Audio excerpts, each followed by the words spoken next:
pulsar. Pulsión. Pulsión de radio. Un programa donde la cultura late y el inconsciente nunca falta a la cita. Conducción y producción, Gabriel Pulice, Florentina Gamarra y Diego Yaiche.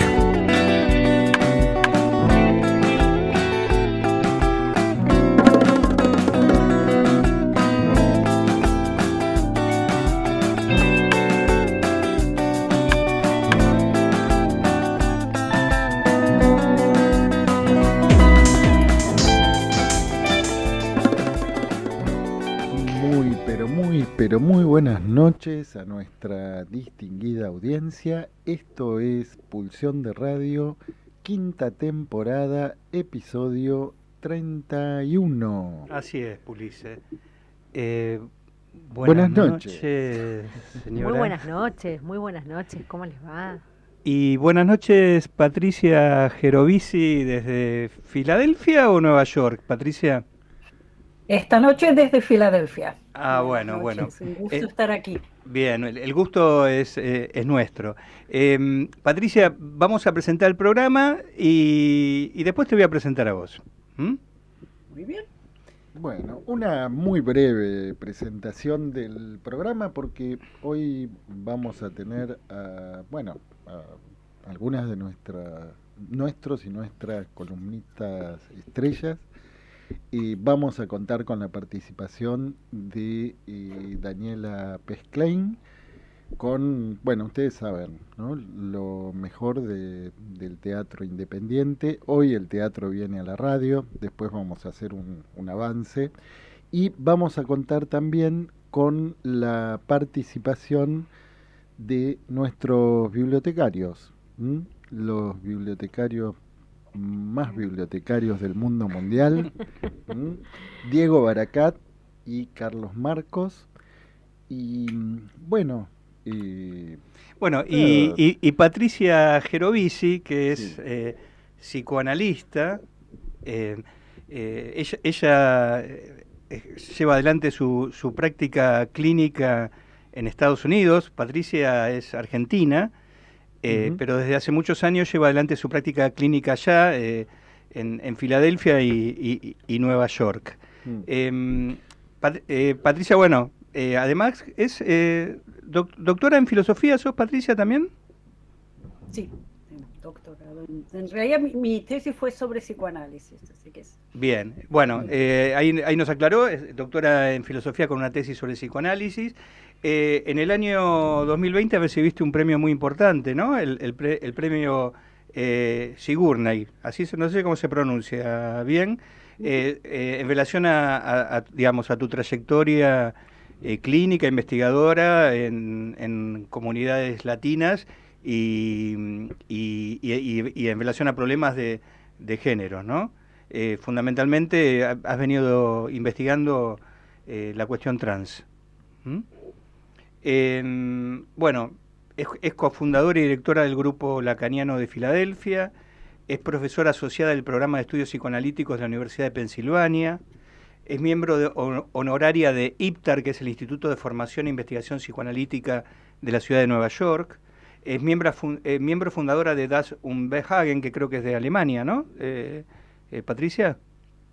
No, es un grupo local neoyorquino que tomamos el título de Freud del texto del malestar en la cultura. Es un grupo de descontentos. Bien. Generalmente ese tipo de perfil abunda, sobre todo entre psicoanalistas. Bien.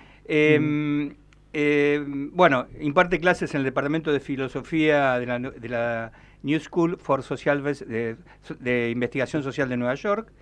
Y hay dos obras fundamentales que has escrito. Una es El síndrome puertorriqueño y otra es Psicoanálisis transgénero, una perspectiva lacaniana sobre la diferencia sexual. Patricia tiene múltiples publicaciones respecto a esto, pero estas son las dos de las cuales queríamos conversar con Patricia, ¿no? Por un lado, la cuestión puertorriqueña y la cuestión trans. Esta última es la que más te ha convocado este último tiempo, ¿no? Sí, así es. Quería además contarles que tienen una sucursal aquí en Nueva York, porque desde hace 2 años formo parte de un nuevo instituto de formación psicoanalítica en el estado de Nueva York, y el nombre es Pulsión. Así que si quieren, tienen su sucursal. Tenemos aquí el programa de radio, Pulsión de Radio, y nuestro instituto se ha llamado Pulsión. Y es ahí donde ofrecemos un espacio de formación en psicoanálisis en Nueva York, porque se ha dado un fenómeno recientemente de que hay mucha gente que viene de otras disciplinas y puede tener la posibilidad de hacer una formación psicoanalítica y ejercer y tener un permiso en el estado de Nueva York, pero necesita haber pasado por un trabajo de estudio en un instituto, y nuestro instituto se ha formado para ofrecer esta licencia que permite la práctica clínica, y bajo el auspicio del nombre Pulsión. Bueno, un feliz encuentro, Patricia, y quizás otro feliz encuentro es el momento no planeado, digamos, en el cual te hacemos la entrevista, ¿no? Un momento donde en Nueva York están ocurriendo situaciones, al menos para mí, a tantos kilómetros de distancia, inesperadas. Y sorprendentes. Sí, y digo, no sé qué impresión tendrán ustedes, porque esto depende qué tipo de diarios lee, desde dónde uno escucha las noticias, claro, que consume a los medios, de qué diarios lee, pero al menos lo que vemos sobre todo en las generaciones más jóvenes es que hay un renovado momento de esperanza, porque era una situación un poco agobiadora, y donde sobre todo para la gente más joven no había un incentivo para involucrarse en el proceso democrático, por ponerlo de manera más clara. Y ahora hay una energía renovada, un gran entusiasmo y la posibilidad la esperanza de que algo nuevo pueda hacerse. Es un candidato con un perfil bastante original, el que ha sido elegido el intendente de la ciudad de Nueva York, que es una ciudad enorme, es como un mini país en Estados Unidos, así que es un resultado electoral con grandes repercusiones, y a nivel nacional ha sido un gran cambio en bastiones que han sido tradicionalmente republicanos y extremadamente conservadores. Estas elecciones del martes han tenido un movimiento hacia el Partido Democrático, que tiende a ser menos centrista de derecha, no es comparable a la izquierda latinoamericana, pero para los parámetros estadounidenses es a la izquierda y es un poco, digamos, prometedor. Veremos cómo se desarrolla esto, pero es un poquito de buenas noticias esta semana. Y Patricia, y digamos, decime si me equivoco, más allá de la trayectoria de él, ¿no? del alcalde, él es hijo de una directora de cine, ¿no? Tiene un perfil, no sé exactamente si la madre, creo que no es director, no sé si es directora de cine, quien está casado con una mujer, una artista de origen de Siria, y es un perfil político nuevo, que responde a un modelo generacional nuevo. Bien. Bueno, vamos a hacer una pequeña pausa musical y al regreso comenzamos la hora de entrevista, Patricia. Sí, porque están pasando cosas en Nueva York, y qué linda es Nueva York. Vamos a Nueva York. En Pulsión de Radio, ya se viene la hora de entrevistas. La hora de entrevistas. ¿Qué escuchábamos, Gabriel Pulice? Escuchábamos a Nina Hagen, New York. Bien. Patricia, hay una cosa que a mí me impactó cuando leí el síndrome puertorriqueño, fue cómo vos situabas ahí esto que plantea Lacan respecto a la histeria, ¿no? Cuando se pregunta, bueno, ¿a dónde fue a parar la histeria o a dónde va a ir a parar la histeria, ¿no? A ver, te pregunto eso. ¿A dónde fue a parar la histeria? Sí, esta pregunta que hace, ¿a dónde fueron a parar las bellas histéricas de antaño? Y yo me las encontré caminando en el corazón del barrio latino puertorriqueño de Filadelfia. El contexto en el que esto sucedió fue trabajando como psicóloga en un centro de salud mental comunitario con una población fundamentalmente de origen puertorriqueño. Fue mi primer trabajo una vez que yo me mudé a vivir a Estados Unidos, trabajando como psicóloga en una clínica, y empiezo a encontrar, y fue mi gran sorpresa, en los diferentes diagnósticos, encuentro uno que me llamó la atención y me generó mi curiosidad, que era el diagnóstico de síndrome puertorriqueño. Y me puse a investigar y me encuentro algo extremadamente sorprendente, es que la descripción de este síndrome corresponde exactamente al tipo más clásico de histeria, aquel con que Freud, cuando de joven estudiante se pasó una temporada en París estudiando con Charcot, la forma más clásica de histeria, reaparecía en el siglo XX. Ya no, yo pensaba que ese tipo de manifestaciones, y me refiero a la especie de gran ataque que parece una epilepsia, pero que no tiene ningún correlato orgánico, era calcada una repetición exacta de la misma sintomatología que fue la histeria, que es una histeria importante para a cualquiera que le interese el psicoanálisis, porque gracias a este tipo de manifestaciones que en su época no podían ser abordadas a través de la medicina, que desafiaban el saber científico de su momento, Freud decide darle la palabra a estas personas que sufrían de histeria y descubre la existencia del inconsciente e inventa el psicoanálisis. Esta exacta misma sintomatología calcada reaparece en el barrio, en pleno, digamos, estoy hablando de los años, principios de los años 90, en mi consultorio, en el centro comunitario, en lo que se llamaba el Bloque de Oro. Y es un espacio muy curioso porque, viniendo de Argentina, era para mí una gran sorpresa descubrir elementos del tercer mundo en el interior del primer mundo. Y es un lugar muy específico donde hay toda una comunidad que vive con fronteras que son marcadas por el lenguaje que hablan. Es un barrio muy determinado por estas fronteras invisibles de la lengua hablada, porque me encontraba, por ejemplo, con pacientes que habían vivido por 30 años en el barrio hispano, el gueto hispano, y no hablaban una sola palabra de inglés y no se salían del límite invisible del barrio, no iban, digamos, hacia el centro, que quedaba a 20, 30 cuadras de distancia.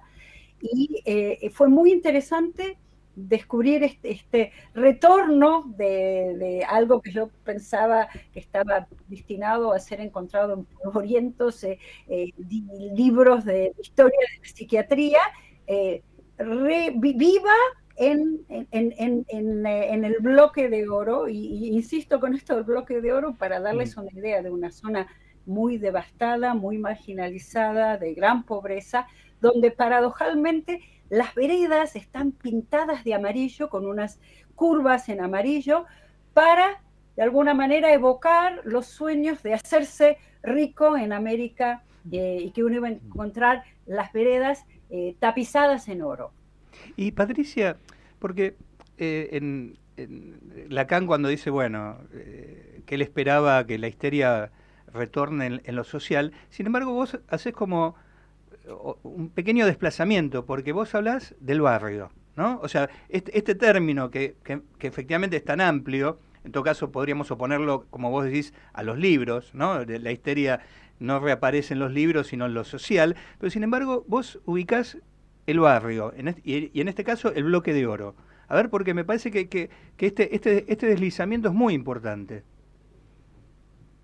Sí, digamos, tenemos quizás hablar en el contexto de Estados Unidos, que es un país que durante mucho tiempo, ahora hay toda una política inmigratoria muy diferente, pero durante décadas se vanagloriaba de ser un país de inmigrantes donde todo el mundo se iba fusionando y se iba integrando. Sin embargo, estos grupos están marginalizados de manera geográfica, racial, social y además lingüística. Y este tipo de sintomatología, es interesante cuando mencionas lo social, es a la vez social, política, cultural y tal vez un intento de respuesta a una situación de opresión, a una historia colonial. No olvidemos que Puerto Rico es una de las últimas, si no la última, colonia que sobrevive en un estado global donde supuestamente este modelo colonial no seguiría existiendo. Los puertorriqueños, y esto es algo interesante que hablábamos de las elecciones, que está pasando, hay toda una política anti-inmigratoria en este momento con el gobierno de Trump, donde está ICE, que arrestan a cualquier persona que parezca hispano, la pueden meter preso y se llevan a la gente en plena luz sin presentar ningún tipo de recurso legal, simplemente con armas, y se llevan gente al equivalente a campo de concentración.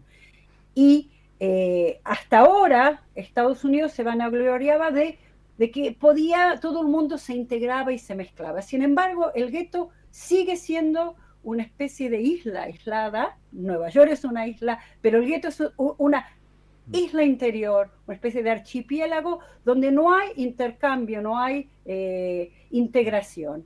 Y es interesante cuando hablamos de la histeria a nivel social, el síndrome puertorriqueño funciona a la vez como una forma de rebelarse a una situación política imposible, una forma de salida cuando no hay más salida, una forma de reacción, de respuesta, de protesta. Es una forma de resistencia también, ¿no, Patricia? De resistencia, absolutamente. Por ejemplo, cuando les contaba esto de una paciente que hace 30 años que vive en Estados Unidos y no habla una palabra de inglés, no es simplemente una dificultad de aprendizaje de una lengua, sino que implica una identidad respecto a la lengua materna que no quiere abandonar. Es un gesto, podemos decir, político a la vez, el de decidir no voy a hablar inglés. Entonces, afinando un poco el lápiz, la histeria retorna en el gueto. Aparece en el gueto y de alguna manera nos fuerza a reinventar el psicoanálisis, porque a diferencia de Argentina y otros países en Latinoamérica, en Estados Unidos el psicoanálisis se desarrolló como un lujo de la burguesía, al punto que se ha creído que la gente pobre no puede darse el lujo de hacer psicoanálisis, que tienen problemas reales que hay que abordar por medios reales. Y yo siempre digo una broma tonta, pero me voy a dar el lujo de repetirla, es que es como si dijeran que la gente es tan pobre que no pueden darse el lujo de tener un inconsciente. Y lo que hace ese tipo de histeria, que es de alguna manera la que fuerza a Freud a inventar el psicoanálisis como una modalidad de abordaje a esta sintomatología, nos recuerda que hoy mismo en el gueto hay un espacio para poder reinventar el psicoanálisis y que no es en los lujosos consultorios de la calle Park Avenue que se reinventa el psicoanálisis, sino en quizás un sitio más precario dentro de la realidad de un centro comunitario en el gueto hispano. Es sumamente interesante y potente lo que estás planteando, ¿no? Incluso para los que escuchamos desde Argentina, donde, bueno, quizás los guetos no son puertorriqueños, pero pueden ser o bolivianos o paraguayos, ¿no? Quizás un poco más integrados, pero también mapuches. Sí, bueno, si nos vamos un poco más lejos, ¿no? Y que son lugares donde en general los analistas han sido reacios en ejercer su práctica, ¿no? quizás ahora por cuestiones de abrir mercado ya no tanto, ¿no? Pero durante muchos años eran lugares donde efectivamente los psicoanalistas no iban, digamos, ¿no? Eso ha cambiado un poco en la Argentina ahora. Y yo no estoy de acuerdo, pero para nada con eso, al contrario. En Argentina es quizás el lugar en donde más se ha llevado adelante la propuesta freudiana, ¿no? Que iba a haber en algún momento el desarrollo de instituciones, de instancias institucionales en donde el psicoanálisis iba a llegar a las masas populares.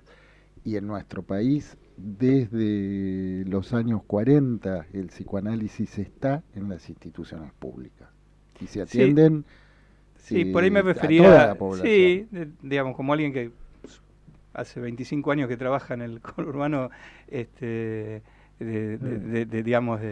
Argentina, digamos, he conocido esta resistencia de muchos colegas de ir a trabajar ahí. Sí, perdón, no es ¿puedo resistencia, hacer una... se trabaja y... Quisiera hacer una pregunta. Cuando Patricia decías algo muy interesante que me parece que es que tiene que ver con esto que retorna, ¿no? Con esto que en todo caso la histeria revela y vuelve a traer.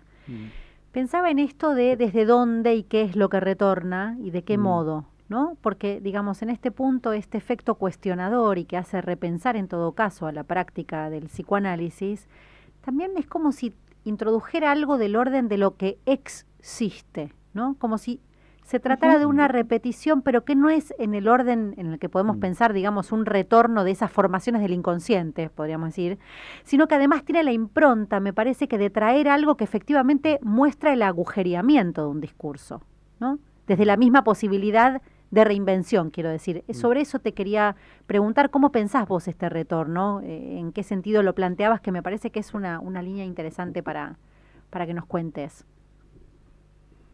Sí, por ejemplo, a nivel político, un país que se ha promocionado durante muchos años como el defensor universal de la democracia, y que no se piensa a sí mismo como imperialista, y tiene el ejemplo de Puerto Rico, sigue sosteniendo un Estado colonial.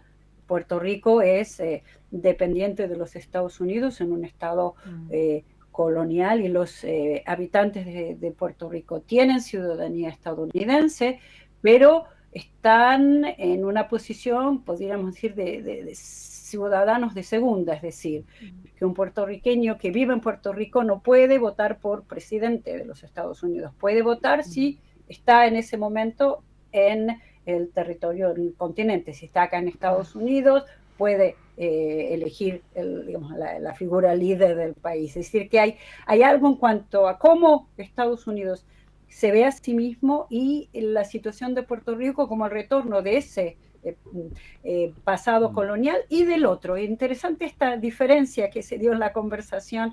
¿Quién es el otro del psicoanálisis? ¿Quién es el grupo excluido? Y ahora recientemente hablaba de estas redadas contra, digamos, la población que puede tener un perfil de inmigrante. Habían llevado presos a muchos ciudadanos puertorriqueños porque estaban en un restaurante donde todo el mundo hablaba en español. Y no se habían dado cuenta los mismos empleados de ICE, los mismos soldados de ICE, porque van armados pesadamente, que se trata de conciudadanos, es decir, que hay una idea del otro reprimido en cuanto a la identidad estadounidense que está proyectada en el otro hispano. No es el otro estadounidense, ya no es tanto el otro afroamericano, sino que el otro es el otro hispano. Y ahí la función de la histeria es interesante, como retornarle al amo. Lacan aborda la idea de histeria no solamente como una neurosis, como una estructura psíquica, sino también como una forma de lazo social, como una forma de relacionamiento, y en ese sentido forma lo que se llama un discurso. Y ahí la histeria en general va a tener ese efecto político, que es demostrarle a aquel que se posicione como amo donde está castrado, donde va a caer de esa posición de todopoderoso. Y en ese sentido es interesante esta histeria hispana en relación a la posición que ocupan los hispanos, que son este otro reprimido, y a la vez, eso es algo que a mí siempre me sorprende, es que el segundo país hispanohablante del mundo en materia de demográfica exclusivamente, ¿cuánta gente hay en un país que habla español?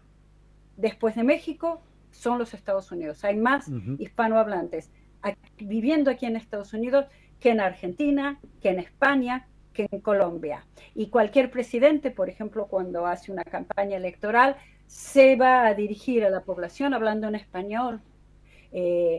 La mayoría, cuando uno, digamos, llama a cualquier servicio público, el teléfono, la electricidad, siempre la opción de la otra lengua es español. Decir bilingüe en Estados Unidos quiere decir hablando inglés y español. Y Patricia, es interesante esta posición de otro y cómo la histeria le devuelve en espejo algo de lo que no se dijo, algo del retorno precisamente de lo reprimido en cuanto a cierta verdad que ha sido escamoteada. Y Patricia, y esto que decís me da pie para preguntarte algo sobre la otra cuestión.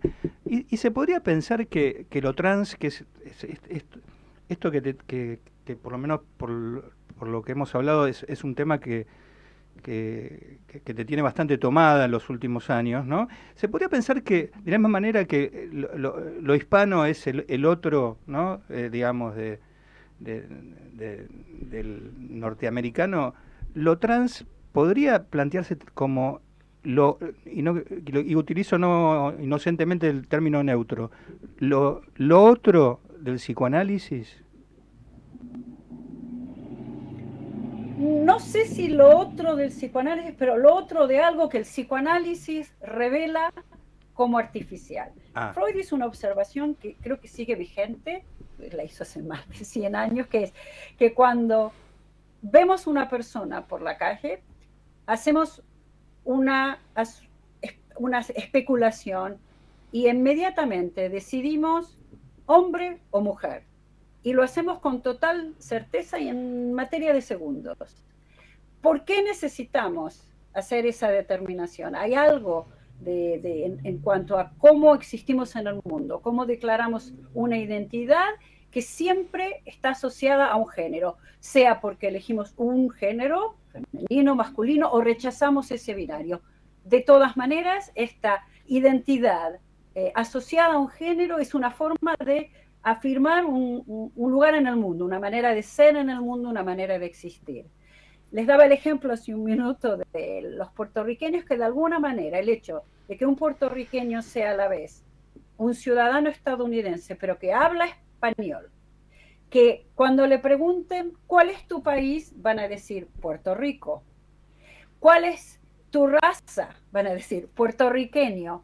De alguna manera muestra la artificialidad y las contradicciones en ciertas ideas de la identidad estadounidense que se presentan como monolíticas y inalterables.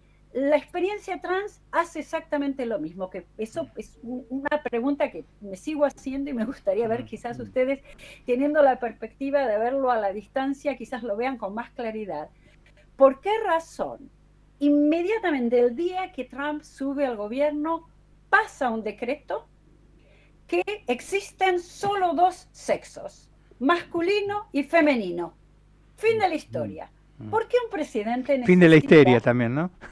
Fin de la histeria, o principio, digamos. Si es verdad lo que dije antes, va a haber todavía más histeria, porque en realidad cuando tenemos a alguien que se pone en ese lugar del amo todopoderoso, la histeria va a ir a mostrarle dónde está ahí la falta y hacérsela bien latente y brillante.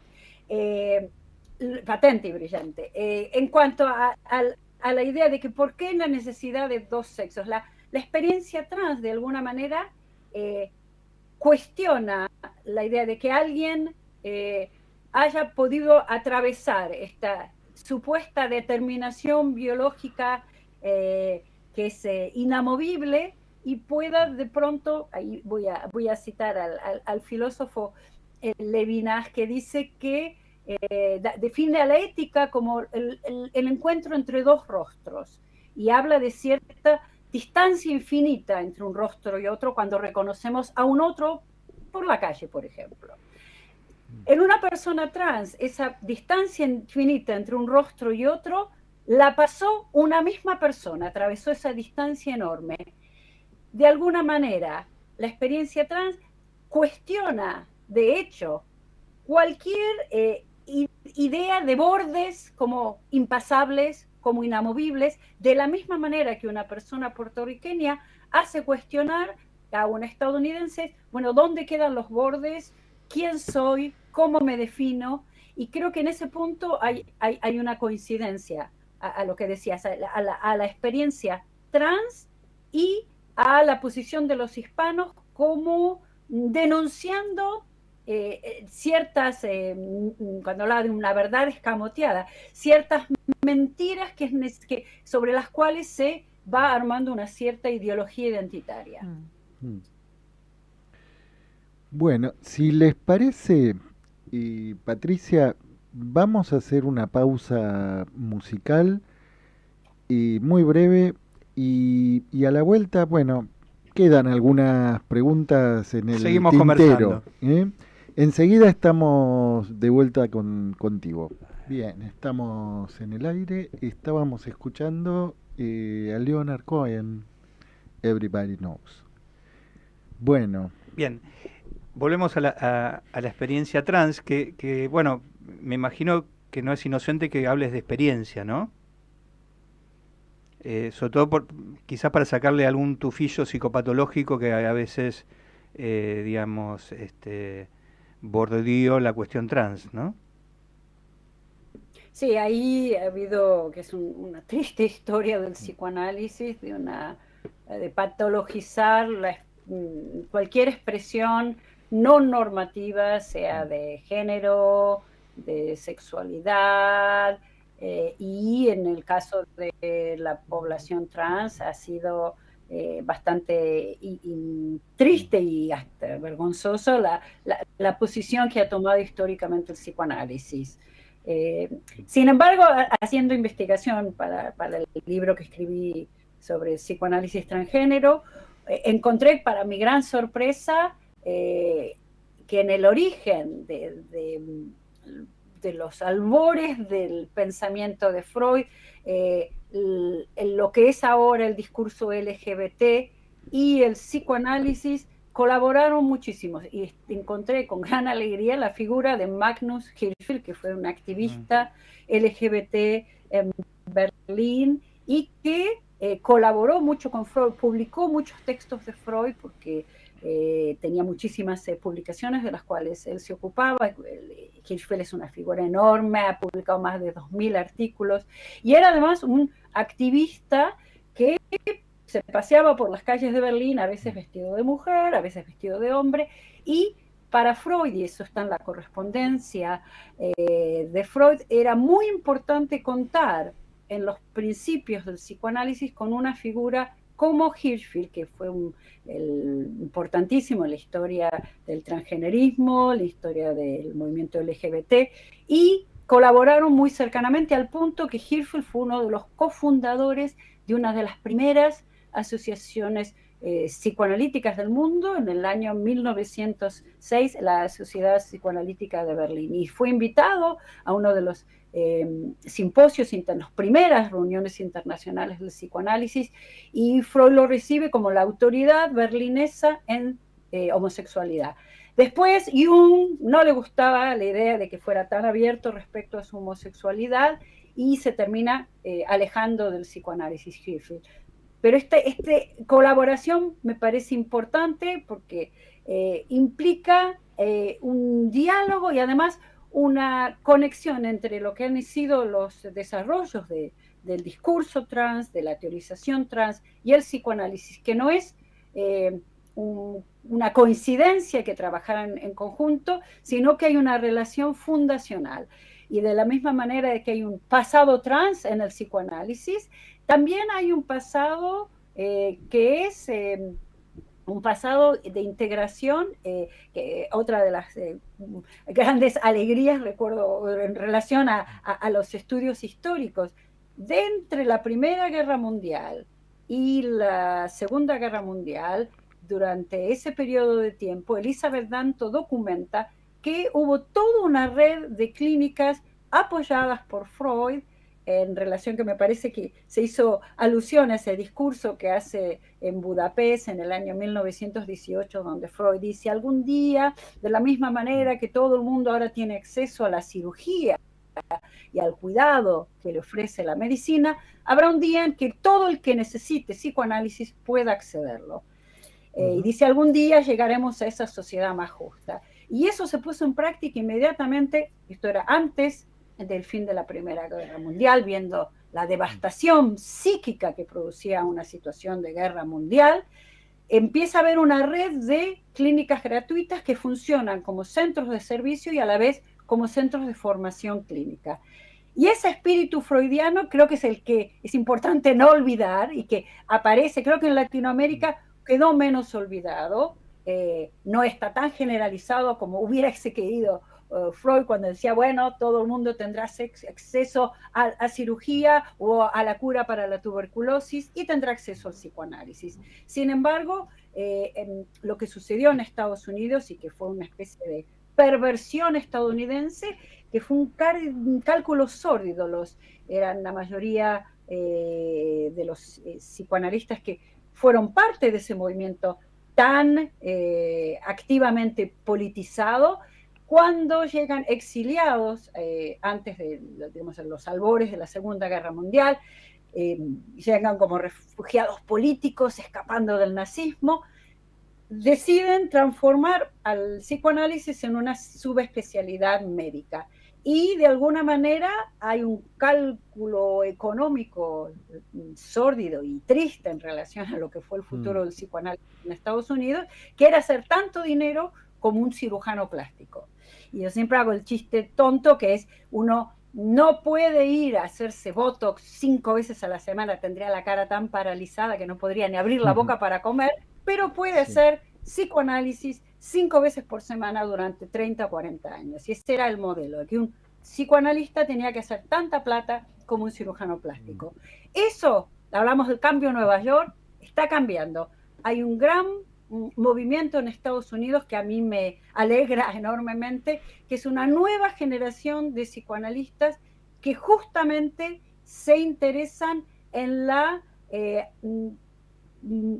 intervención política que implica la práctica clínica psicoanalítica, y que no lo ven como una aplicación del psicoanálisis porque el psicoanálisis lacaniano, por ejemplo, en Estados Unidos, siguió floreciendo, a pesar de que no tanto en la clínica, sí se desarrolló mucho en áreas de estudios del arte, estudios de cine, estudios literarios. Ahora hay una nueva generación de psicoanalistas que están muy interesados en la práctica psicoanalítica, y empieza a aparecer algo que yo lo llamo el Lacan en inglés, que es un Lacan politizado. Y eso el New York Times sacó un artículo hace 2 años que se veía una imagen, una estatua de Freud con un sombrero de béisbol y un collar de yin yang, y decía: este no es el Freud de tu papá. Y ese Freud no de tu papá sería un Freud que es, para mí, el Freud más clásico, el Freud de los orígenes, al que hablábamos antes, un Freud que puede tener cierta efectividad política y que hace de la clínica algo como una intervención urgente y necesaria, dirigida a todos los grupos socioeconómicos. Sí. Sí, Patricia, entonces ahí vos decís que, bueno, hay un nuevo movimiento de algún modo en donde se asume de parte de los mismos psicoanalistas algo que estaría en relación a, bueno, a llevar adelante ciertas políticas en salud mental, ¿no? O por lo menos impulsar algo de eso. ¿Querés contarnos en qué ciudades, de qué manera, si hay ahí alguna conexión entre esos analistas, de qué manera se viene cocinando eso. Se viene cocinando, que es un poco, por eso les mencionaba, la sucursal en la que estarán siempre bienvenidos de Pulsión en Nueva York, que hay todo un contingente de personas que vienen, digamos, gente que se está formando en psicoanálisis, que en general vienen después de haber tenido otras carreras. Tenemos gente que ha hecho todo un trayecto en su vida como, por ejemplo, artistas, críticos de artes, gente que ha tenido una carrera universitaria y que sienten que hay algo en el discurso psicoanalítico, cuando hablamos esto de una política de salud mental, que hay una posición ética que les resulta de particular interés y que de alguna manera responde a cierto compromiso político también. Y hay al mismo tiempo una especie de crisis en las industrias de la cultura, y estos profesionales de diferentes áreas se están acercando más y más al psicoanálisis. En este momento los institutos de formación psicoanalítica en Nueva York, por ejemplo, tienen la cantidad más grande de solicitudes de inscripción que han tenido en décadas. Ajá. Hay publicaciones en línea, publicaciones de papel, hay conferencias, hay congresos, hay gente escribiendo columnas en los diarios. Empieza a ver que es algo que eso sí lo vimos, por ejemplo, en Argentina, eso ha pasado, sucede también en lugares como México, donde la figura del psicoanalista es una presencia cultural respetada. Como había habido esta degradación del psicoanalista que se dedicó a hacer plata y se convirtió en una especie de mecánico del alma, perdió cierta autoridad en cuanto a ser un crítico social, a tener una intervención que no es solo clínica, sino también ética en relación al discurso social. Eso está cambiando. Hay, digamos, han habido también popularizaciones desde el área de la filosofía, gracias a los aportes, por ejemplo, de Slavoj Žižek, de Judith Butler. Empieza a aparecer el psicoanálisis como un discurso de interés. Renovando su prestigio sería, ¿no? Porque por lo que vos decías y lo que venía sucediendo era, bueno, cierta pérdida de prestigio del psicoanálisis, ¿no? Que en algún momento había alcanzado en Estados Unidos. Algo de eso se está recuperando de la manera más impensada, quizás. ¿Más impensada en qué sentido? Y digo, en el sentido de, por un lado, a través del Lacan en inglés, ¿no? Eso por un lado, y por otro lado, en este desembarco y este interés que vos traías respecto de bueno, lo que tiene que ver con el trabajo comunitario, ¿no? Incluso, ¿sí? Recién mencionabas... Hay, digamos, varias iniciativas de trabajo, inclusive hay una frase que se utiliza ahora, se habla de psicoanálisis comunitario, y la idea es de una práctica psicoanalítica abierta a todas las clases sociales, sin discriminación. Respecto a Lacan en inglés, hay algo que a mí me sorprendió mucho, que resulté invitada a participar, donde colaboré con uno de los artículos, que fue la publicación en 3 tomos de un comentario en inglés de los escritos de Lacan. Y me llamó mucho la atención porque esto es un trabajo que no se ha hecho ni en francés, ni en español, ni en portugués, que son comunidades lingüísticas donde hay más cantidad de lacanianos, diríamos. Y lo interesante es que este tipo de trabajo, que es un trabajo muy serio, un trabajo de comentario palabra por palabra, renglón por renglón, de todos los textos de los escritos de Lacan, sucede en inglés, y curiosamente la mayoría de los autores son autores que trabajan con Lacan, pero que todos escriben en inglés, y si los llamásemos a hablar, hablaría en inglés con acento. Así que es un Lacan en inglés que tiene un acento. Con acento francés. Algunos con acento francés no, pero por ejemplo... Con acento hispano, ¿no?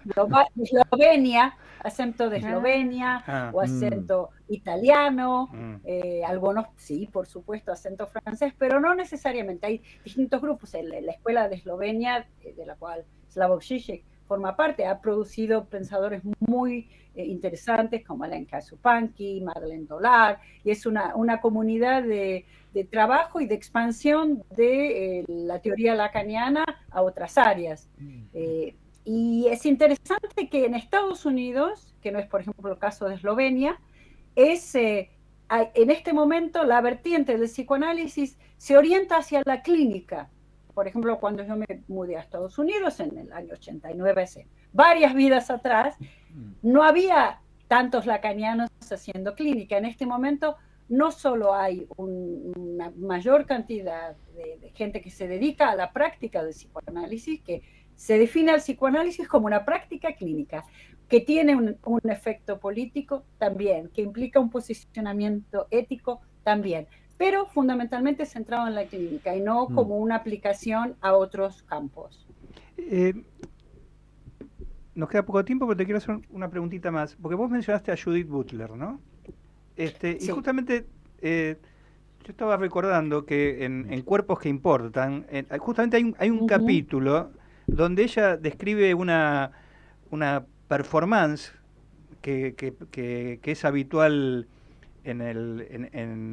no me acuerdo si era en el Bronx, pero estaba vinculado justamente a ciudadanos puertorriqueños, ¿no? Que era justamente una performance trans, ¿no? Trans y travesti, ¿no? Y que, digamos, que eran especies de competencias a ver quién era, ¿no? La mujer americana más ejemplar, ¿no? Donde ella ubica cierto trabajo con la ironía, ¿no? Entonces, escuchándote, digo, me recordaba esto porque justamente ahí se cruzan, digamos, la histeria puertorriqueña, por llamarlo de alguna manera, con la cuestión trans, ¿no? Y se cruza en lo social. Sí, esto es una especie de... son grandes puestas en escena, como una especie de desfile de moda, una competición, y las categorías de las competiciones son diferentes tipos de estereotipos, a ver quién pasa mejor digamos, de alguna manera exacerban la propuesta de Butler de cualquier asunción de un rol con género en la sociedad es una parodia, es una imitación, pero una imitación para la cual no hay un original. Es una imitación de una imitación de una imitación. Y estos concursos, de alguna manera, con gran alegría y gran despliegue visual, ponen en escena ese efecto de imitación y de parodia. Y donde muchos de los participantes son mujeres trans, latinas, del Bronx, de Harlem, y es interesante, sí, donde de alguna manera vemos cómo estas ideas que parecen tan abstractas, tan teóricas, aparecen en escena y donde además lo que se califica como el ideal que hay que tratar de hacer realidad es una palabra que no se me ocurre cómo traducirla al español, porque es en inglés realness, es cuán real, cuánto más uno pasa, pero es una realidad que se determina por sí misma ficticia y que de alguna manera muestra un ejemplo muy interesante de cómo está el pasar en el género o en el rol que uno asume, en ese personaje, que esa persona que pasa por la pasarela de este desfile de moda ficticio, cómo ese personaje permite existir en el mundo. Y me gustaría ahí quizás en relación a eso agregar algo que fue una de las perlas de lo que uno aprende en la clínica, que eso es digamos, la gran suerte que tiene la práctica clínica. El diván es como una especie de ventana donde uno mira la sociedad y es una ventana de un tren en movimiento y a veces el tren acelera y uno ve colores pasar con gran velocidad y después el tren se va un poco más lento y empieza uno a discernir qué es lo que ve. Y una de las grandes enseñanzas que tuve en mi trabajo con analizantes que se identifican como trans fue que esta cuestión de asumir a este personaje y de cierta artificialidad en esta performance trans, hay un arte, pero un arte de un saber hacer, pero que fundamentalmente detrás de esta puesta en escena de este personaje, más allá de algo que se presente sea como una cuestión de género, una cuestión identitaria, en realidad de lo que se trataba, y esa fue mi gran sorpresa, fue ver que se trataba de una cuestión de vida o muerte. Hay algo que escucho muy a menudo en mi consulta, en el consultorio, de analizantes que se identifican como trans, que me dicen, si yo no hubiera hecho la transición, me hubiera suicidado. De lo cual, lo que vemos ahí es que se trata de una cuestión de vida o muerte, y entonces la dignidad que exige una persona trans es la dignidad de poder existir, y donde la transición no aparece como una cuestión de vanidad o de puesta en escena, de teatro, de hacer parecer, sino como una manera de encontrar una estrategia que haga la vida vivible, el cuerpo habitable. Bien, Patricia, excelente con esto, la frutilla del postre de esta entrevista. Te agradecemos muchísimo que hayas estado en Pulsión de Radio y aparte, bueno, conocerte y conocer más tu pensamiento. Te agradecemos mucho también por la inauguración de nuestra sucursal en Nueva York. Y ahí los esperamos para que vengan a cantar como Frank Sinatra, New York, New York. Yes. Los esperamos. Nice to meet you. Un gusto compartir. Muchísimas este momento. gracias, un placer por invitarme y nos vemos en Manhattan. Aquí nos vemos en Manhattan. Bueno, nosotros vamos a una pausa comercial de la radio y a la vuelta estamos en nuestra agenda cultural con Daniela Pez-Klein. Gracias, Patricia. En Pulsión de Radio, la agenda cultural late. Estamos en el aire. Mientras nos acomodamos, comemos ¿cómo se llamarían estos? Bueno, muy buenas noches, Daniela Pez-Klein. Muy buenas noches, Gabriel Pulice, Nigo Yaiche. Estamos hoy con Violeta Márquez y Agustina Triano, con que ellas trabajan sobre Soy lo que... Trabajan, no, son las actrices, son parte de las... Claro, son dos de las miedo al tres, micrófono. Claro, son sí. Familiarícese, Sí, entre en confianza. Ese va derecho. Eso Sí, sí, es así. perfecto. Sí, así es. Son dos de las tres actrices de Soy lo que quieras para que me quieras. Pero antes que entremos con eso, quería hacer unos anuncios, así ya nos metemos en la entrevista. El primero, se van a reír mucho y tienen toda la razón del mundo, es un poquito de auto... Estamos obligados a reírnos. Le puso una expectativa ahora. Sí. Es un poco de autobombo, porque ¿se acuerdan que yo les había contado sobre La sangre de la luna? Sí. Un documental de Diana Rosenfeld, Sí. en que dice la actriz de Cuerpo. Va a estar en la ciudad de La Plata, y es para avisar esto nomás, que va a estar mañana viernes, el sábado 8, en la ciudad de La Plata, en la calle 3 y 66, y el domingo en la calle 19 y 51.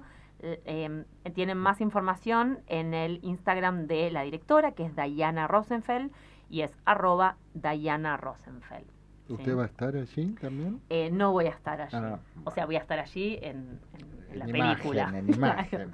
En la Bien. película. No, incluso una actriz hizo la voz, y algo que para mí interesante de ver la película y me gustó es como está sugerida que a ese cuerpo hay una voz, y yo veo mi cuerpo pero no es mi voz, hay algo de un trabajo, ¿no? Como una especie de extrañamiento. Una otredad. Claro, y es como, pero a su vez a la gente que no conoce a nadie le parece raro, ¿no? O sea, esa identidad que me parece tan evidente no lo es para nada. Y hoy vamos a hablar un poco con nuestras entrevistadas de hoy sobre, entre otras cosas, la identidad. Y el otro avisito parroquial es una recomendación hoy traje todo muy, muy bardo. Es una...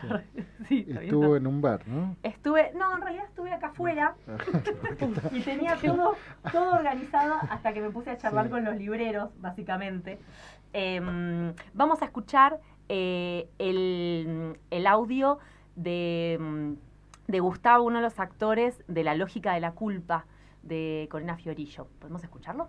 La lógica de la culpa es un proyecto que nace desde el deseo con Roberto Vallejos, amigo y compañero de escena, y de trabajar juntos, de volver a tener una experiencia juntos, y le propusimos a Corina Fiorillo, que también es una gran amiga y directora con la que hemos trabajado, y hemos tenido una gran experiencia hace unos años haciendo una obra en el Maipo que se llamaba Dignidad. Queríamos volver a trabajar y nos pusimos a buscar material, leímos algunas obras, nada nos convencía demasiado, y Corina se mandó a hacer la dramaturgia sobre una idea que ella tenía en la cabeza y escribió la obra pensando en nosotros. Así que nos juntamos a leer las primeras escenas, a pensar, a darle vueltas al material, a profundizar, y bueno, y así surgió. Desde el momento que decidimos darle para adelante con esta obra, todo se activó muy rápido y conseguimos el Teatro del Pueblo y estrenarla ahora. Así que estamos muy contentos, muy felices de trabajar juntos, de estrenar la primera obra escrita por Corina. Así que es un gran evento, es un disfrute total hacer la obra, el proceso de ensayos, las funciones, la respuesta del público. Estamos muy, muy contentos. La obra trata sobre el reencuentro de dos amigos después de 27 años sin verse, con un hecho que los marcó en su juventud, del que no volvieron a hablar, y a medida que pasa la obra van apareciendo pequeñas pistas sobre ese hecho confuso y trágico en el que se vieron envueltos. Es una obra que habla del silencio, de la culpa, de lo que no se dice, de lo que se guarda dentro y se pudre. Tiene mucha intensidad.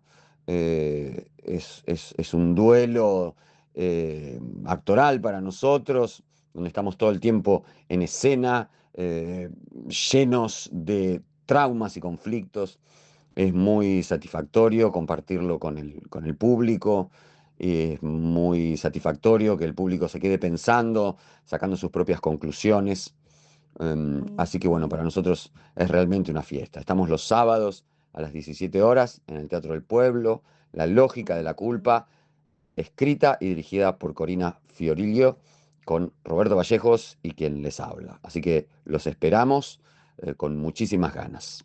Escuchamos recién a Gustavo Pardi, que coprotagoniza La lógica de la culpa junto a Roberto Vallejos. La lógica de culpa está un horario que me encanta. Sábados a las 17 horas en el Teatro del Pueblo, La Valle 3636, y pueden sacar las entradas por Alternativa Teatral. Qué lindo. Bueno, ahora sí vamos a nuestras invitadas. Soy lo que quieras para que me quieras. Vamos a resumirlas juntas, si les parece, para dosificar el nivel de spoiler o no spoiler. Lo primero, al hablar un poco de la identidad, es que es muy gracioso porque yo les escribí a las dos, pero yo le escribí a Agustina pensando que era el director Agustín Ritano, y entonces no entendía si era Agustín o Agustina, y yo pensando que era Agustín y que bueno, que había cambiado de género. Entonces le preguntaba, ¿te digo Agustín o Agustina? Solo para saber. Sí, yo pensé que en un momento digo, vio las fotos, o no sé, como... Y después dije, no, claro, ella sigue pensando que yo soy Agustín. Y dije, bueno, ya en algún momento va a pasar, y bueno. Y es muy gracioso en el sentido ¿Alguna que... vez te habían confundido así? No. De llamarte... Igualmente, yo le dije, bueno, es confuso también Agustina Triano, Ritano. O Es sea, Agustín Ritano y Agustín Agustina Ritano y Triano. Agustina Triano. Y somos los dos Agus Ritano, Agus Triano. O sea, también daba... que la arroba mucho era medio... a la confusión. Sí. Apreté rápido la arroba que parecía e hice mal, digamos. Digo porque Soy lo que quieras para que me quieras, trabaja a partir de un texto de Fernanda Laguna, ¿no? Que es escritora que utiliza el seudónimo de Dalia Rossetti, que es El fuego entre nosotras, ¿no? Y, ¿no?, para quienes vamos a verla, y la idea con esta entrevista es que vayan a ver la obra, es muy recomendable. Aparece, ¿no?, una primera voz que dice ser alguien que es, pero solo virtualmente. Entonces es muy gracioso que yo la confunda a la actriz con otra persona, porque es lo primero que sucede en la obra. En esta obra entra la noción de romance, y el romance como el impulso del amor a partir de lo imposible, ¿no? O sea, enamora aquello que parece inalcanzable. Y es una relación, en principio, de 2 mujeres, después de 3 mujeres, ¿no?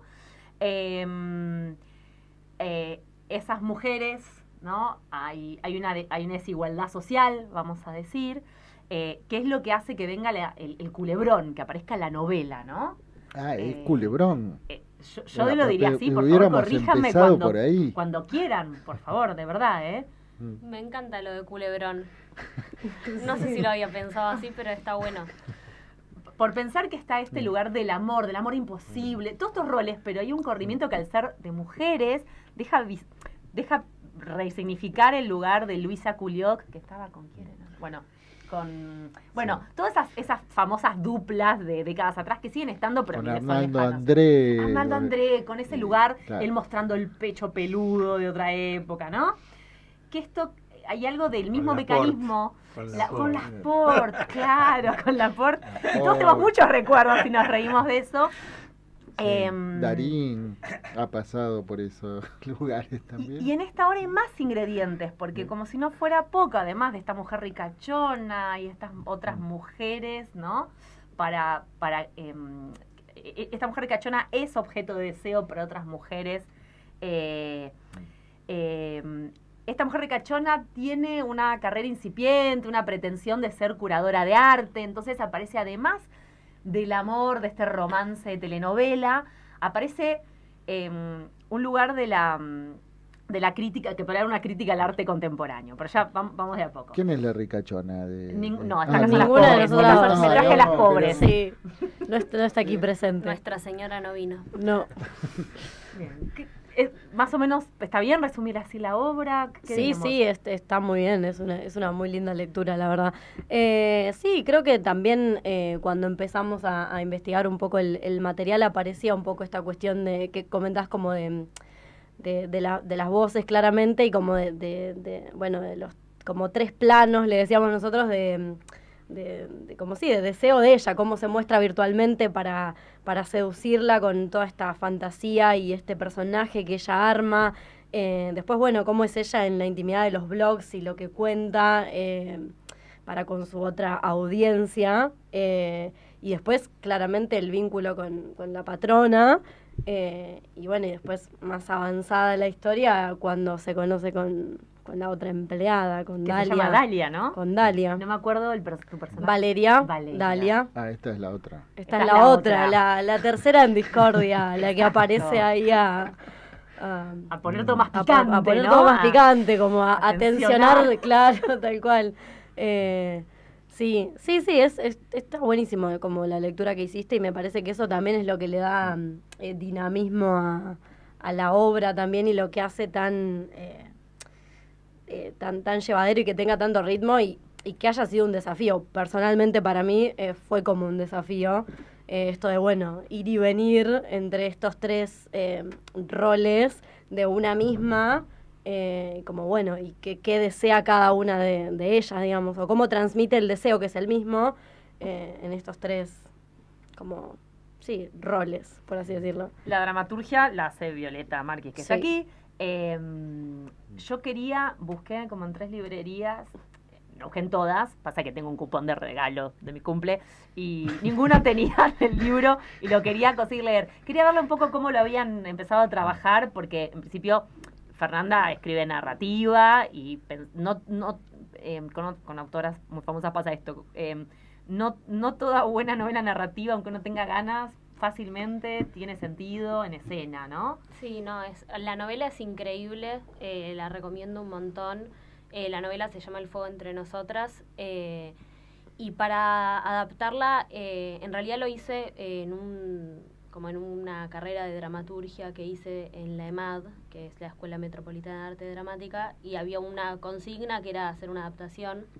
Yo elegí la novela, y la novela es una locura, o sea, es lo que pasa en la obra y 1.000.000 de cosas más. Entonces agarré 4 capítulos, creo, y fue también como darle voz a los otros personajes, porque como decís, como hay algo de la novela que, primero que está narrado solo desde la voz de Valeria, la novela, desde un solo personaje, y después que se cuenta de forma narrativa. La novela cuenta que la señora esta chatea con una curadora de arte mexicana, que en realidad es ella haciéndose pasar por la curadora de arte mexicana. Es muy graciosa. Pero en la novela no están los chats. Entonces fue, improvisar esos chats. Entonces fue muy lindo ese laburo creativo, porque fue como, crear esos chats, ponele, que no existían, pero sí existían esos 2 personajes los cuales chateaban. Entonces como el backstage de la novela. Sí. Y la novela cruza tiempos, esto de que hay un blog que no es tan actual, pero hay un chateo con emojis que es más actual.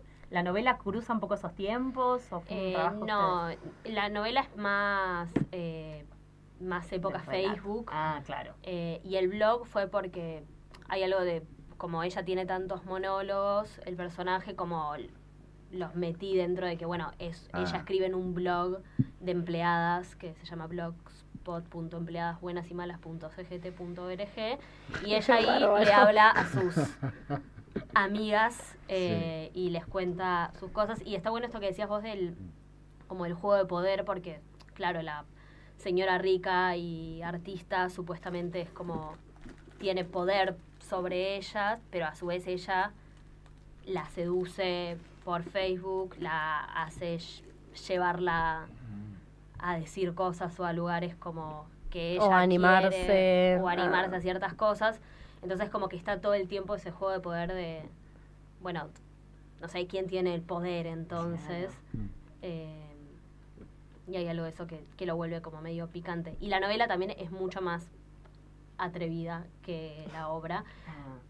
Para mí también, porque hay algo de la literatura que, es algo muy íntimo leer una novela, entonces como que la lees y decís, wow, esto es tremendo. Que después capaz llevarlo a escena.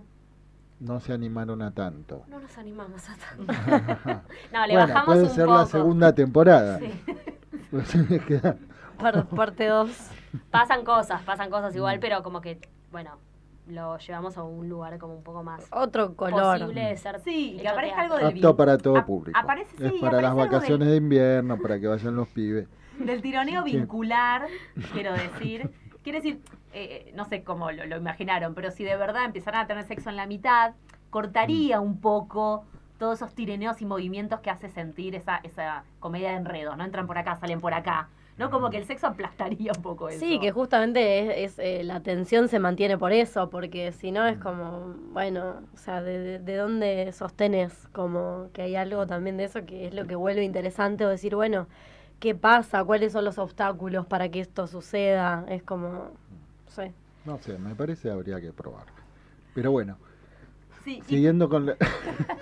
¿Y cómo entra el lugar del arte contemporáneo? Porque ¿cómo lograr hablar de todos estos lugares cliché en los que todo el mundo entra, ¿no? Digo, del amor, al mismo tiempo de tener una crítica al arte contemporáneo. Digo, parecerían 2 cosas que no se pueden malabarear juntas y en la obra suceden. Pero también es esto que vos decís, como el cliché del amor, y siento que también hay algo del cliché del arte. Y como que hay algo de la obra de pensar un poco como esas 2 cosas, como que hay en común entre como esos clichés.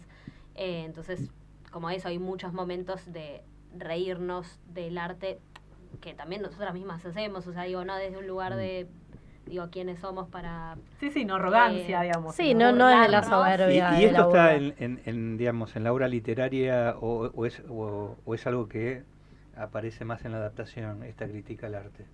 No, está también. Porque Fernanda trabaja un poco. Porque eso, ¿no? Fernanda es artista visual también y ahí la obra sucede tanto en la obra como en la novela esto de que esta señora va a un congreso de arte en Bariloche que le invitan y esto de que un poco que las empleadas terminan haciendo algo a lo que los demás llaman arte, como sin darse cuenta, entre comillas, o capaz dándose cuenta, bueno, no quiero spoilear, pero hay algo de eso en la novela también, sí.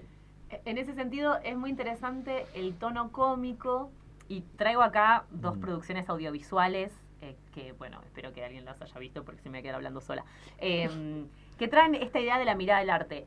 La digo en el orden que se produjeron. Una es The Square de Ostlund, es un... no sé si él es sueco y está hablada en noruego, yo no hablo de eso, pero Ostlund hizo The Square, hizo otra, se llama El Cuadrado. Sí, si no la vieron, la súper recomiendo. Película, sí. Y justamente, pensando en un país todo políticamente correcto, trae una mirada muy interesante. Y la otra, capaz seguro la vieron, esta se llama Bellas Artes, que es de Martín Bustos, con guión de Duprat, que está... Ay, los nombres. No la vieron, ¿no? No. Bien, me quedé sola hablando con esto. Pero básicamente son producciones audiovisuales, Bellas Artes, si yo supiese después los nombres de los actores, los conozco a todos, pero Bellas Artes muestra un nuevo director que tiene que estar, esto es como una producción medio, está en Disney, pero es medio como si fuese un Netflix. Y básicamente es un director que está en un museo que podría ser de Madrid o algo así, moderno, y toda... Ya sé cuál es, sí. ¿Cómo se llama el actor principal? Martínez, ¿no? Sí, Oscar Martínez. Entonces este lugar de empezar a pensar qué vacío o cómo está el gesto más que el impulso del arte, ¿no? Y justamente pensaba, el título que ustedes eligieron, el título de la novela es El fuego entre nosotras, y el título de la obra que estamos hablando es Soy lo que quieras para que me quieras. Y a su vez, solo el título, si uno no viera la obra, no hay manera que eso no refleje. Nosotros en esos programas venimos teniendo un montón de invitados, ¿no? Que, sí. No solo porque el programa es psicoanálisis, sino porque pensar nuestra época, ¿no? Pensar esto de qué identidad somos, qué necesitamos, estar a la venta, y vaciarse tanto de sí mismos para gustar, ¿no? Hay algo del amor en esto, pero ellas, eso sí vamos a decir, ellas son las empleadas domésticas, por eso que me traje a las pobres, ¿sí? Entonces, hay algo de que... Ya nos quedó claro. Sabemos quiénes son. Ya sabemos quiénes son. No, muy bueno. Y hay un intento de salvataje todo el tiempo, tanto de quien quiere pegarla con el arte como quien quiere gustarle al otro, ¿no? Bueno, pero es el soy lo que quieras como un anzuelo, ¿no? Ah, claro. Soy lo que quieres. Claro, no lo soy de verdad, menos por honestidad y más por estrategia. Hay algo, es como pregunta lo decía, ¿no? Nos quedamos las 3. Sí, es que es... ¿Para cómo sería como un anzuelo? Claro, hago como que soy lo que quieres. Sí, ¿no? total. Es una pose. ¿Sí? Para que me quieras. Pero una vez que me quieres, el anzuelo, track. Sí, total, sí. Lo de la pose, porque es como hay algo muy ficcional, o sea, soy lo que quieras para que me quieras, y está encarado muy desde un lugar como ella se hace pasar por la curadora de arte mexicana para que la otra la quiera y habla en un mexicano muy gracioso. Es un mexicano truchísimo. Y es como, sí, jaja, ¿querés que sea esto? Bueno, listo, soy esto. Soy y esto después y... yo me hago pasar por un artista visual súper importante y abro en un francés también pedorrísimo, pero como que hay algo de la búsqueda de eso que me parece que tiene que ver con lo que decís. Que está destinado a la captura, ¿no? Sí. Que está vacío. Esa es un poco la sensación, que ante todo está vacío y es temporario, ¿no? Vos lo traes esto. Es como... Y la metáfora del suelo es horrible, porque una vez que se lo Sí, es muy te- frágil, es como, Claro. hay algo de eso que es como, bueno, es... eso, Bueno, como pero así muy- funciona el deseo, ¿no? Sí, tal cual. Y algo de que se va transformando también. Bueno, ahora es esto, ahora es una mexicana y después, bueno, ya no es la mexicana, es esta francesa que aparece. Entonces va, y sí, como te pasa. Y después con- es la loca con todo. que empieza a combatir con la otra del triángulo, ¿no? Digo, Claro, saca unas garras es que no como- esperábamos. Se va transformando todo el tiempo. Aparecen garras también. Claro. Bueno, cuando vos lo decís, por ejemplo, todo es verdad y todo tiene como un Un tono... culebrón con intrigas. Claro, pero hay algo de... Esto es lo genial del teatro, ¿no? Al ponerle el cuerpo y a pasar esto y estar en el ritual del teatro, digo, ante todo la obra tiene todo lo que dice Gabriel, pero nosotros nos estamos Yo no riendo lo de vi. eso, ¿no? Y en cambio, cuando Sí. lo decimos y lo traemos en palabras, decimos, wow, ¿no? Tiene como un peso... Sí, sí. Pero no hay también, al menos en la autora del libro, por lo que vos contás, un reírse de sí misma. Sí, En esta- de sí misma, y me parece como del mundo al que pertenece, porque esto mismo de la identidad y del deseo también puesto en el arte, como como que digo, hay algo de, al final, no sé, una toalla hecha patito, manchada, puede ser arte, porque todos dicen, ok, listo, es esto. Pero en ese punto hay como una posibilidad de tener una relación más laxa con el deseo del otro, ¿no? O sea, en ese reírse de sí mismo o del entorno en el que se está, también hay la posibilidad de tener una cuota de libertad. Sí, Quizás. Sí, sí. sí, no, sí, sí. Es que hay algo de reírse de sí mismo en el libro y creo que también en la obra, como... Sí, tiene mucho humor la obra. Y con esta cuota de libertad, los invitamos a que apliquen su libertad para ir a ver a la obra. Soy lo que quieras para que me quieras. Está los sábados de noviembre, o sea, el 8, el 15, el 22 y el 29, a las 21:30 en la Fundación Cazadores, que es Villarroel 1440, muy cerquita de Corrientes y Dorrego. Las entradas las pueden sacar por la alternativa. La entrada incluye una consumición y Sí. hay como un patiecito divino para tomarse algo y quedarse ahí charlando, o sea, es como todo un plan. Y cuando esperamos que la obra empiece, está la muestra, que también, ¿no? Pensando en de Fundación Cazadores, es un lugar de arte. ¿Y algo más para decir para la gente, para que los invitemos? No, Hay promociones. Hay promos, hay descuentos para todos, Sí. para todas. Y los esperamos. Y en cualquier momento hacen esa otra escena. Sí, Bien. el lado B. Muchas gracias. Bueno, Gracias. nosotros nos estamos yendo a una pausa musical y a la vuelta los bibliotecarios más bibliotecarios del mundo mundial. En Pulsión de Radio ya se viene El Rincón de los Libreros, la columna que en tu biblioteca no puede faltar. Sí, la columna que en tu biblioteca no puede faltar. Diego Baracat se trajo una columna de libros. Muy buenas noches. Buenas noches. Es que, digamos, de la columna hay toda una parte que quiero hablar más que nada. Voy a hablar de algunos libros, pero es más que nada compartir una colección. Entonces, por eso es que hay varios que van a ser como más breves. Bien. Muy buenas noches, Carlos Marcos. ¿Cómo le va a usted, a su audiencia y a los compañeros acá en la mesa? Al tipo le dan una consigna y trae cualquier cosa, lo sabemos. Pero cumple, para acá cumple. A ver si podemos inferir. ¿Quién le dio la consigna? No, la habíamos... Acá. ¿Quién me da la bajada? ¿Quién se queja Lo, ahora? lo descubrimos. No, habíamos consensuado. Igual yo iba a romper la consigna ni bien arrancáramos, pero... La rompí antes yo. Ok. Baracat cumple, Marcos dignifica. Algo así. Bueno, empecemos a romper consignas. Arranque usted. Bueno, bien. Iba a romper la consigna porque me quería autodenunciar. Y la consigna, para que la gente sepa, tenía que ver con las consultas que nos hacían programa a programa nuestros usuarios de nuestras bibliotecas. Acá el señor trajo cualquier cosa, como corresponde. Pero bueno, Traje lo que quise.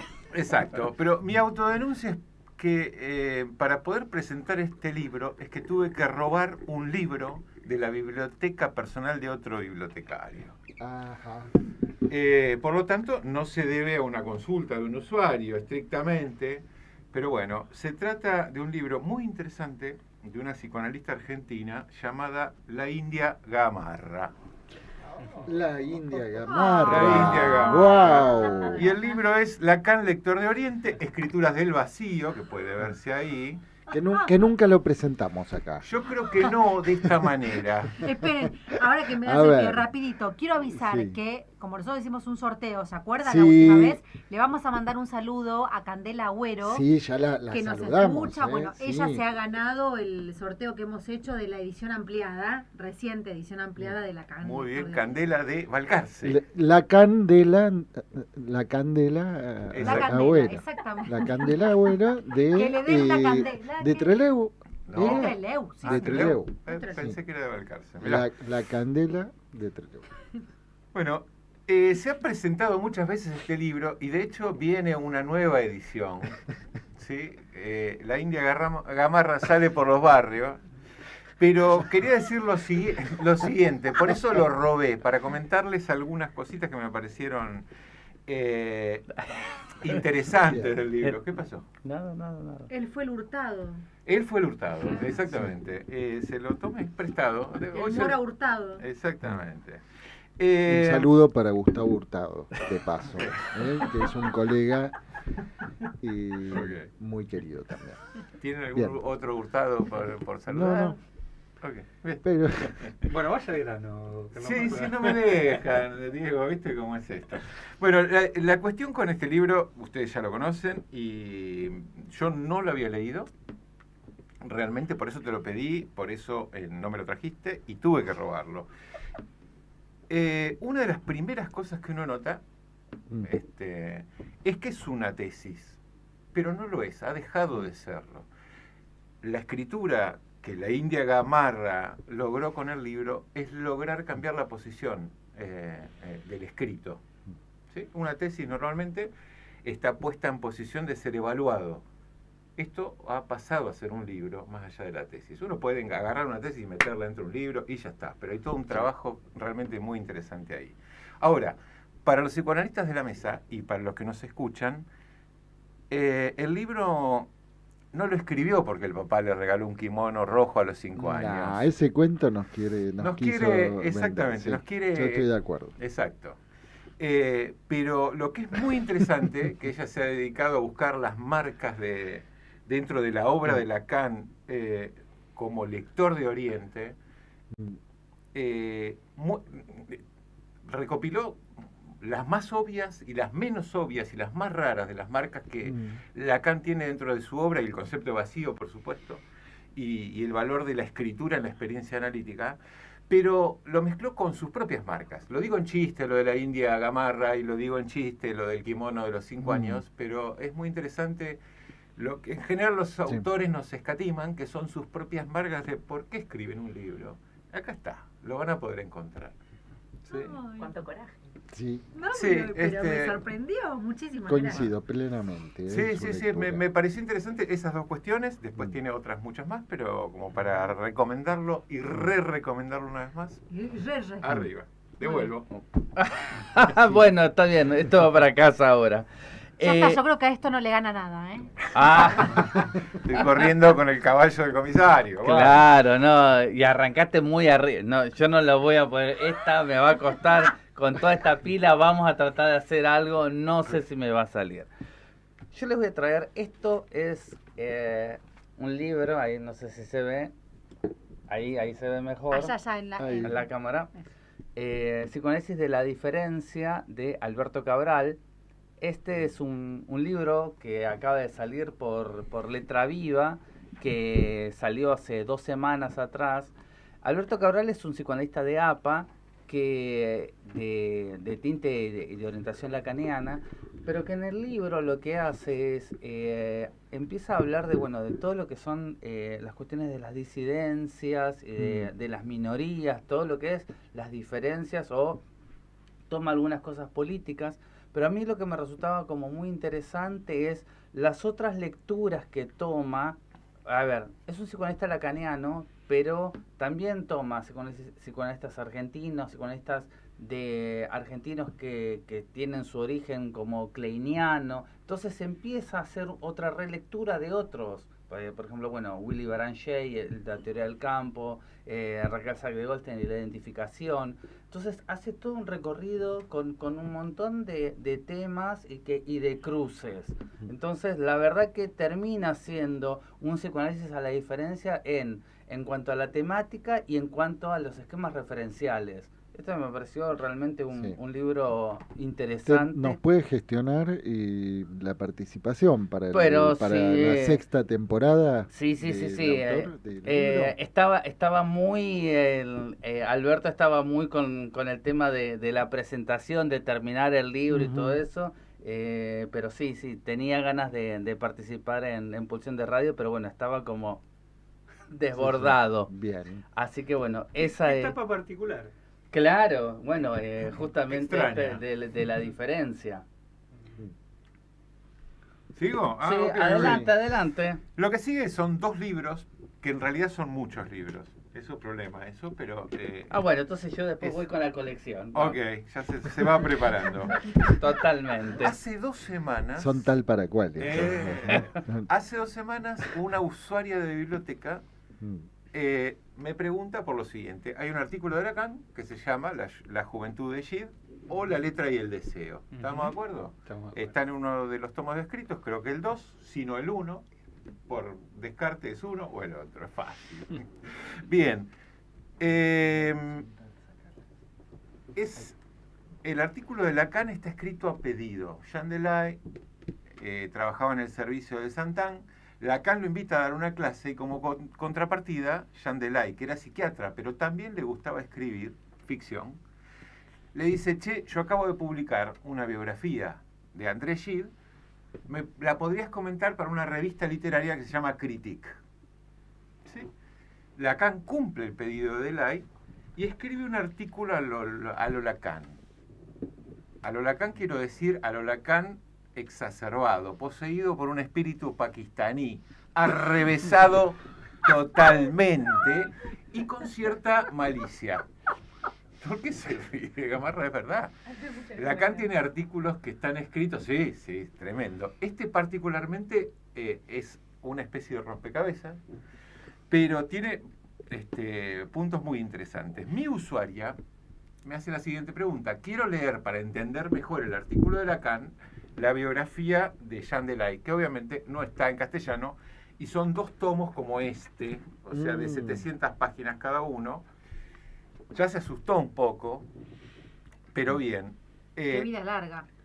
No, la jeunesse d'André. qué ganas de escribir, la juventud, Sí. qué ganas de escribir mucho. Pero bien, entonces yo le recordé, mirá, si estás buscando una biografía de Delay que tenga que ver con el artículo de Lacan, hay otro libro que es una de las guachadas de Lacan, otra biografía, que se llama Madeleine y Gide, que tampoco está en castellano, pero al menos tiene 700 páginas, no 1300. Ajá. ¿Ok? Porque Lacan es bastante, digo que con cierta malicia, porque el artículo lo titula La juventud de Gide o La letra y el deseo, y como subtítulo le pone sobre un libro de Jean Delay y otro de Jan Slumberger, de quien no dice más nada. Sí, ni siquiera le nombra la otra biografía sobre la que está montada la de Delay.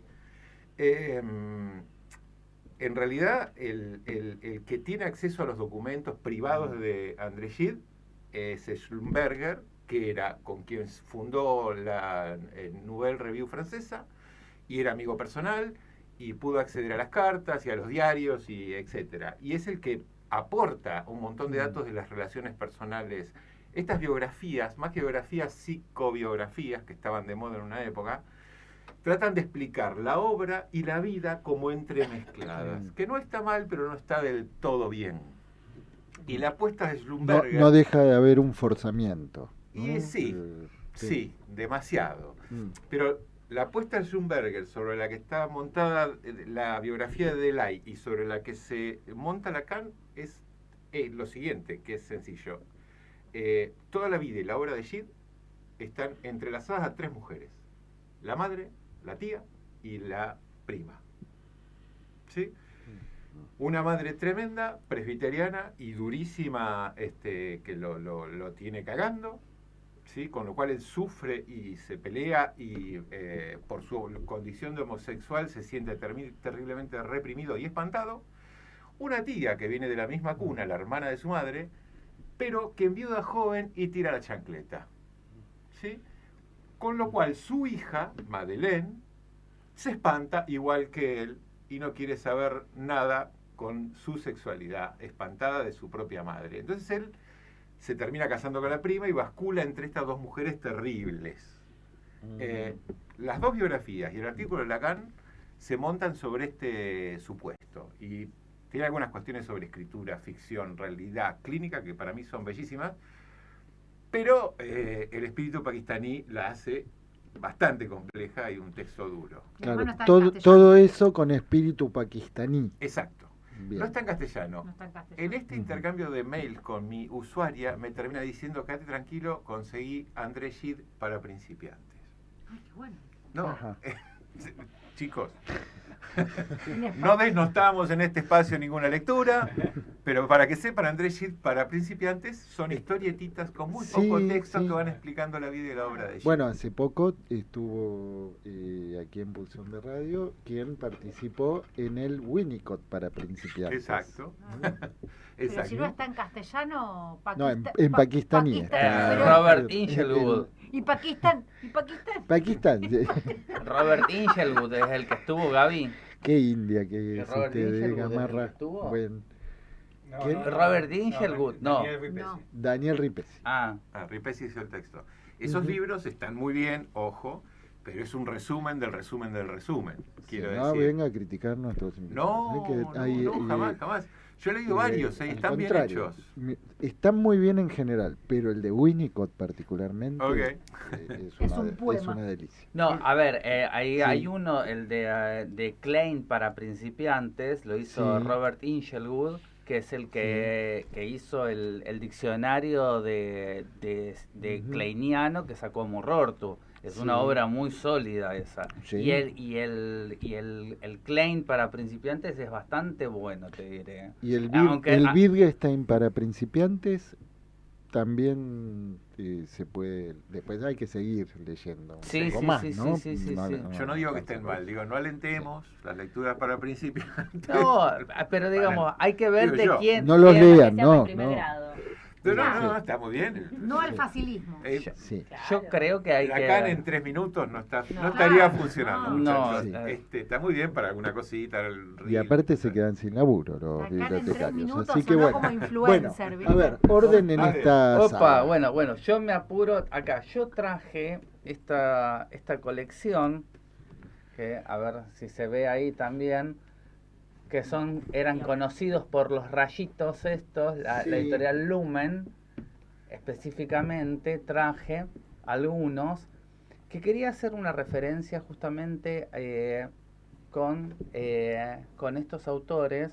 El primero que quería traer era este de Roberto de Medina Guía, que es un psicoanalista argentino que le pide a otros cuantos psicoanalistas, este primer libro es Grandes psicoanalistas argentinos, que habla, sobre Arminda Verastuli, Guido Barangé, José Blecher, Cárcamo, Garma, Langer, Lieberman, Pichón Rivière, Raskowski, digamos, varios de los pioneros del psicoanálisis argentino, pero le pide también a personas, Samuel Arbitzer, Horacio Chegoyen, que fue el presidente de la IPA, a Susana Lustig de Ferrer, Moisés Quijac, a cada uno de ellos le pide un capítulo. La mayoría de estos autores tuvo contacto directo con los pioneros, o fueron analizados, o fueron discípulos. Entonces, es un capítulo por cada uno de los grandes psicoanalistas que tienen bastante de la obra, pero tienen una cuestión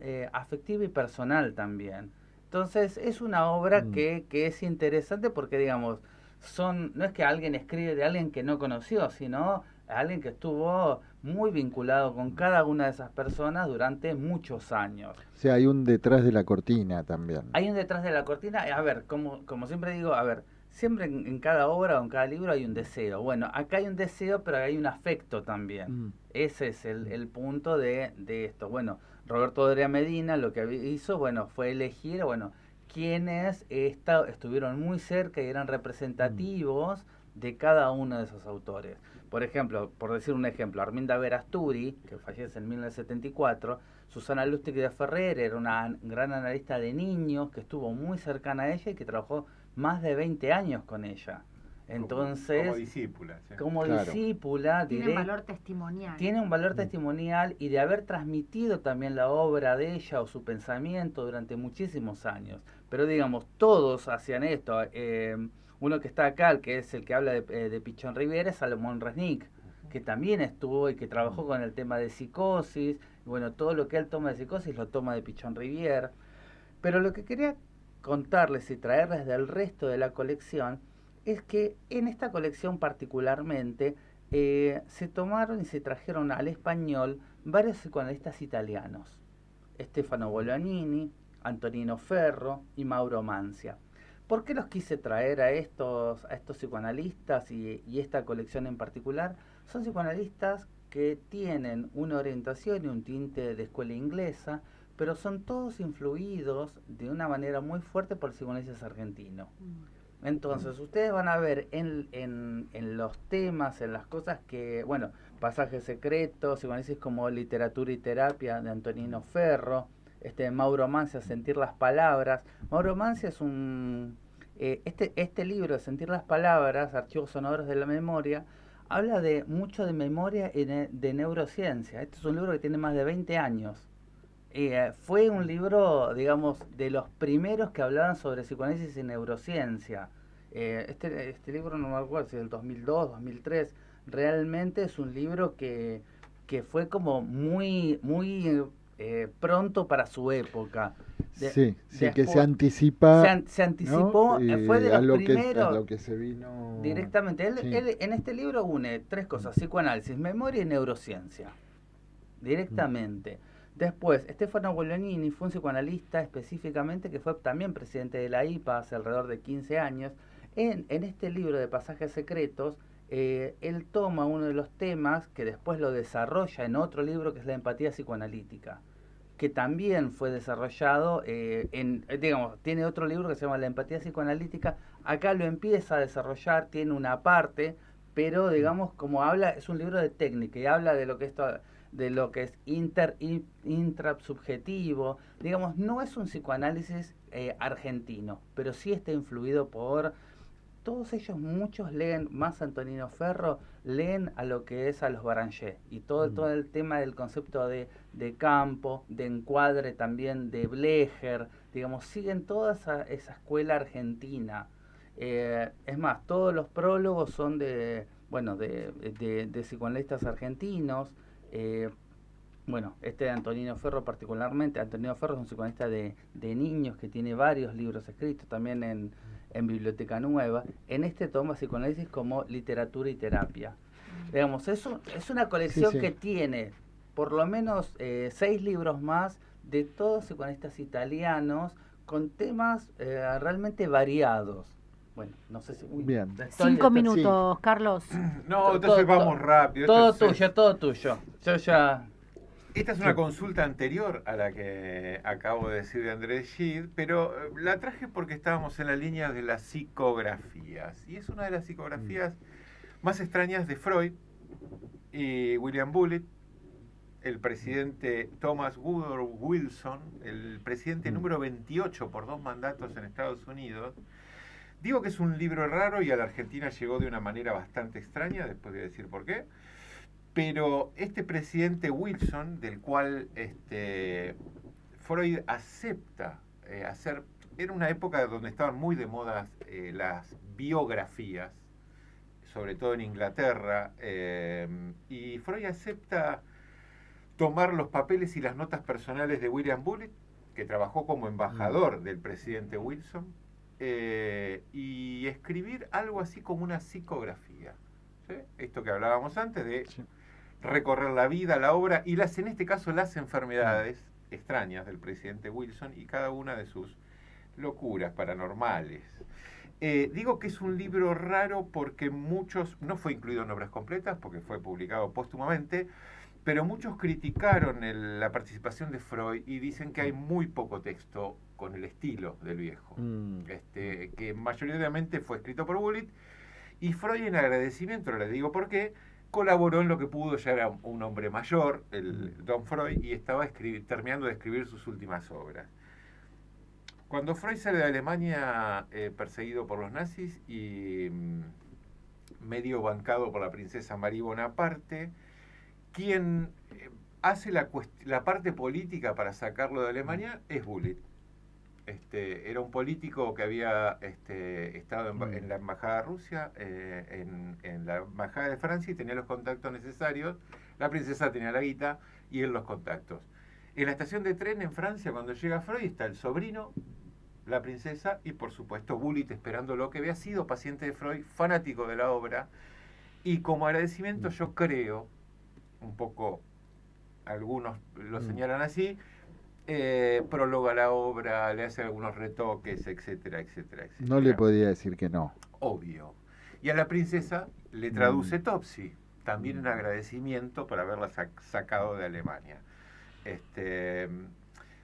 El chiste de Wilson, del presidente Wilson, si es que hay algún chiste de algún presidente norteamericano. Bueno, algunos están por venir cuando se escriban. Obvio, ¿no? se ocuparán otros en breve. analistas. Coming soon. Se ocuparán otros analistas de esos. Este tipo es interesante por lo contradictorio y loco de un montón de cosas que hizo, porque se supone que era demócrata, pero a su vez era segregacionista, pero apoyaba al sufragio y al voto femenino. De repente le dieron el premio Nobel porque en la Primera Guerra abstuvo a Estados Unidos de participar, pero luego se metió en la guerra en el último año y logró la paz, como siempre Estados Unidos logra la paz.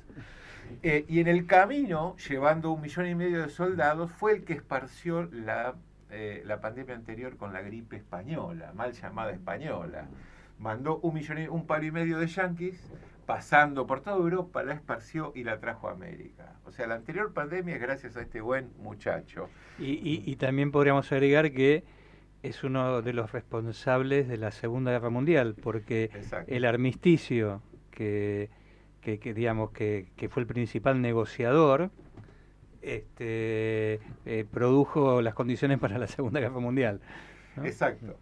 Bueno, nada, hay poco tiempo, un tipo disléxico manda a las hijas a entretener a los soldados en el frente, termina sus 2 últimos años de mandato con un ACV y su mujer ocupándose de todo Estados Unidos, un hombre maravilloso del que se ha ocupado Freud para nosotros en esta época. Baracat, haga lo que pueda. Saludo a este momento, y yo también soy disléxico, pero bueno, no importa. Bueno, y nosotros nos estamos despidiendo hasta el próximo jueves. En Pulsión de Radio.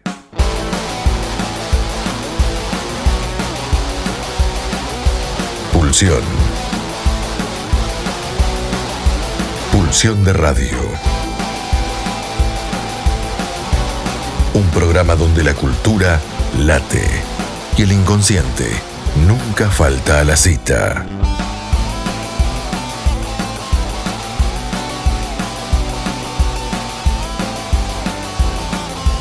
Nos volvemos a encontrar el próximo jueves de 22 a 24, aquí en la RZ.